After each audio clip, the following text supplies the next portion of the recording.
story is a little bit different. It is a novel instead of a storybook, so it has lots more words than pictures, and it is also split into chapters. The author of our book is Roald Dahl.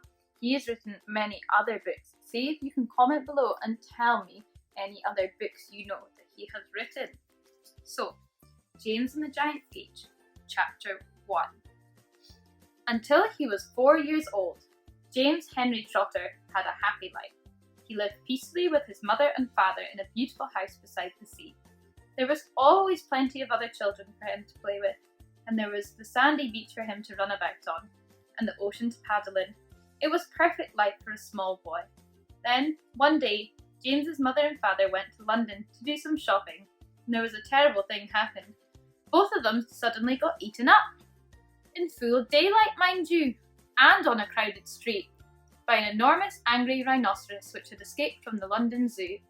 Now, this, as you can well imagine, was a rather nasty experience for two such gentle parents. But in the long run, it was far nastier for James than it was for them. Their troubles were all over in a jiffy. They were dead and gone in 35 seconds flat. Poor James, on the other hand, was still very much alive, and all at once he found himself alone and frightened in a vast, unfriendly world. The lovely house by the sea had to be sold immediately, and the little boy, carrying nothing but a small suitcase containing a pair of pyjamas and a toothbrush, was sent away to live with his two aunts. Their names were Aunt Sponge and Aunt Spiker, and I'm sorry to say that they were both really horrible people. They were selfish and lazy and cruel, and right from the beginning, they started beating poor James for almost no reason at all. They never called him by his real name, but always referred to him as "you disgusting little beast," or "you filthy nuisance," or "you miserable creature," and they certainly never gave him any toys to play with or any picture books to look at. His room was as bare as a prison cell.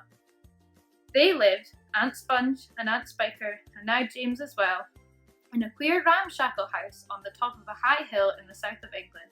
The hill was so high that from almost anywhere in the garden, James could look down and see for miles across a marvellous landscape of woods and fields, and on a very clear day, if you looked in the right direction, you could see a tiny grey dot far away on the horizon, which was the house that he used to live in with his beloved mother and father.